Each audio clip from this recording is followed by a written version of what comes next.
वो किसी भी एंगल से ठीक नहीं है। हर लड़का हर लड़की के लिए अच्छा हो ये ज़रूरी नहीं है। मुक्ता अपनी आई को समझाती तेजू अपनी आई मुक्ता को समझाती है। आई, ये नहीं हो सकता। जूही की और नील की सगाई तय हो गई है, अगले हफ्ते उनकी सगाई है, ऐसा नहीं हो सकता। तो मुक्ता उसे कहती है, अरे मैंने उससे थोड़ी किया था, वो नील कह रहा है और तू चाहेगी तो हो सकता है। लेकिन तेजू फिर मना कर देती है। तेजू अपनी आई से कहती है, आई, वो मुझ पे तरस खा के कर रहा है और ये मैं बिल्कुल बर्दाश्त नहीं कर सकती कि कोई मुझ पे तरस खाए। आई, जब बाबा की डेथ हुई थी ना, तब मुझे बाबा से बड़ी नाराज़गी थी, लेकिन यहाँ आके पता चला कि बाबा ने ऐसा क्यों किया था। क्योंकि बाबा ना बड़ी आई जैसी औरत के साथ बिल्कुल नहीं रह सकते थे। इस घर के लोगों जैसे बिल्कुल नहीं थे बाबा। बाबा इस जेल में नहीं रहना चाहते थे आई, इसलिए उन्होंने अपनी एक अलग दुनिया बसाई।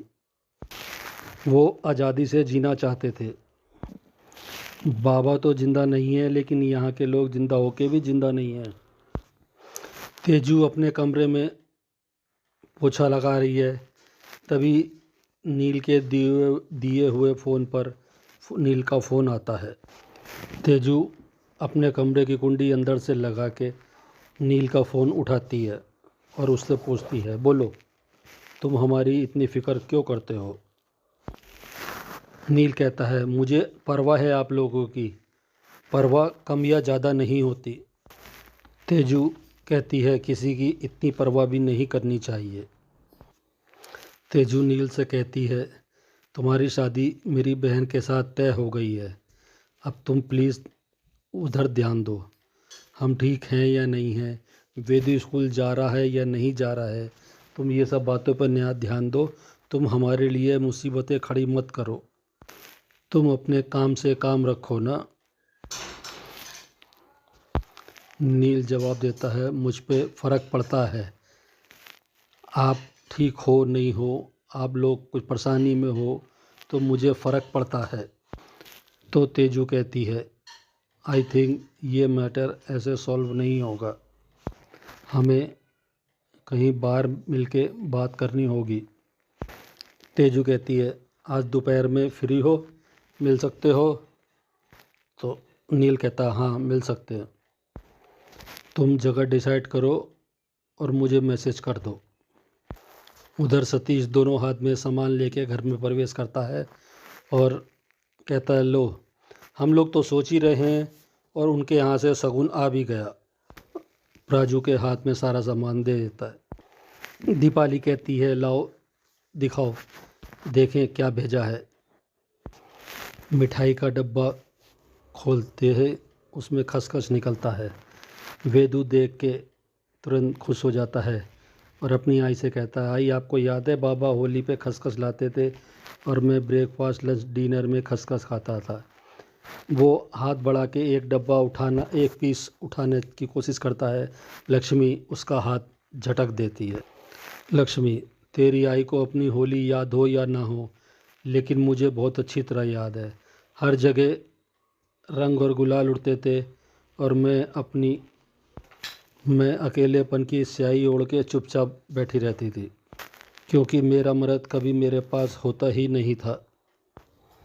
पता है क्यों? क्योंकि उनको अपना हर त्योहार तुम्हारे साथ मनाना होता था। सब मौज मस्ती तुम्हारे लिए थी, मेरे लिए तो उनके पास कुछ था ही नहीं। तभी दीपाली कहती है लक्ष्मी से, बहनी, सबको बांट दो। तो लक्ष्मी सबसे पहले जूही को देती है। एक छोटा सा पीस उठा के वेदू को भी देती है। वेदू उसके पास जाके कहता है, बड़ी आई, एक और दो ना। तो लक्ष्मी कहती है, और मिठाई चाहिए? कितनी महंगी मिठाई है ये, मिलावट नहीं है इसमें कोई, और तुम्हारा वजूद तो मिलावटी है। तो ओमी अपनी मिठाई उसे देने की देने लगते हैं तो लक्ष्मी रोक देती है, बाबा इसकी आदत ख़राब मत करो।